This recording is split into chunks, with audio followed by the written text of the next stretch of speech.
मैं Rajkumar Tiwari SDM inter college Arya Nagar.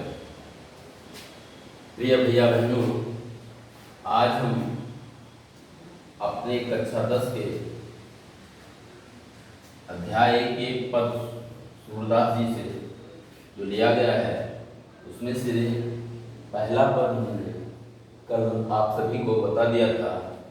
आज दूसरा पद है और इस दूसरे पद को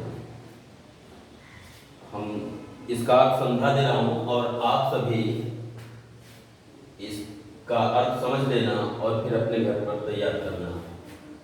सूरदास जी ने रचना करते हुए कहा है कि अविगत गति कछु कहत न आवे।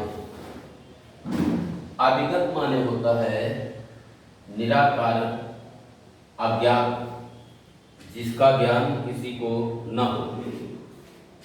ऐसे निराकार ब्रह्म या ऐसे अज्ञात वस्तु का ज्ञान किसी को नहीं हो सकता। इसलिए इस दशा का वर्णन किसी से कहा नहीं जा सकता। अविगत गति कछु कहत न आवे। निराकार ब्रह्म की दशा का वर्णन कहीं नहीं किया जा सकता है या किसी से नहीं बताया जा सकता। अगले लाइन में लिखे हैं, ज्यों गूंगे मीठे फल को रस। अब हम किसी अज्ञात वस्तु का या निराकार ब्रह्म की दशा का वर्णन इसलिए नहीं कर सकते हैं क्योंकि जिस तरह से गूंगे व्यक्ति को मीठे फल दे दिया जाए और मीठा फल कह दिया जाए कि आप खाइए, और खाने के बाद उस व्यक्ति से पूछा जाए कि इसका स्वाद कैसा है, तो वह जब बोल नहीं सकता है तो बता नहीं पाएगा। खाया है उसने और उसके रस को अंदर समझ लिया है लेकिन वो बता नहीं सकता है। इसीलिए कह रहे हैं कि ज्यों गूंगे मीठे फल को रस अंतरंग ही भावे। अपने अंतरात्मा में ही जान सकता है लेकिन दूसरे से नहीं बोल सकता है, बता नहीं सकता है।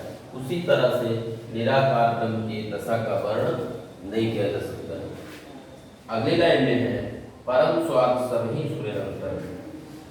यह परम स्वाद यानी जो अलौकिक स्वाद है, आनंद है, अलौकिक आनंद, वह सभी सुनिरंतर, जो समझ लिया है, जिसके अंदर है, वह निरंतर समझ रहा है लेकिन दूसरे को नहीं बता सकता है।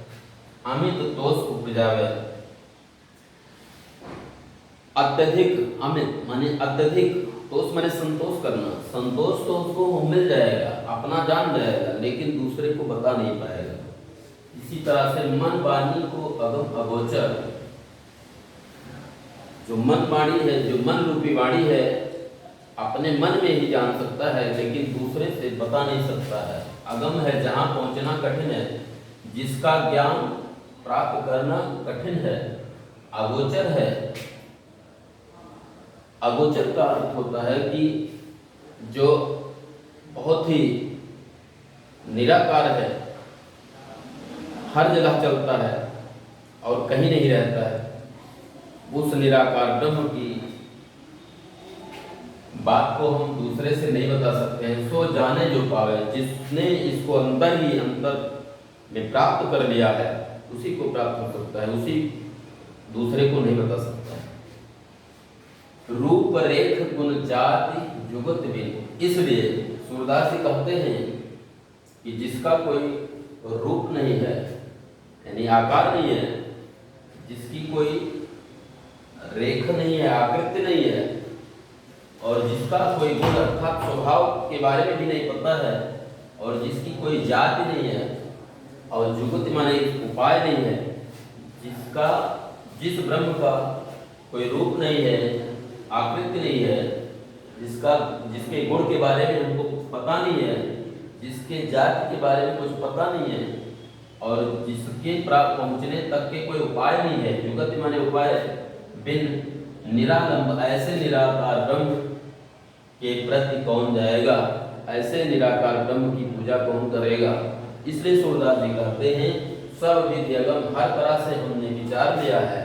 और इसके बाद में विचारने के बाद मैंने सोचा कि हमको सगुण ब्रह्म की पूजा करनी चाहिए, अर्थात भगवान शिव की पूजा करते हैं। सूरदास जी कहते हैं कि हर तरफ से विचार करने के बाद में मुझे यह अच्छा लगा कि हम अपने सगुण ब्रह्म की पूजा करें, साकार ब्रह्म की पूजा करें। सगुण माने साकार और निर्गुण माने निराकार। निरालंब माने होता है बिना आधार के, और जो साकार होता है वो प्रत्यक्ष दिखाई पड़ता है। हमारे प्रिय भैया बहनों, इसका इतना अर्थ बनता है और इसके बाद में अगला पद अगले दिन बताएंगे। धन्यवाद।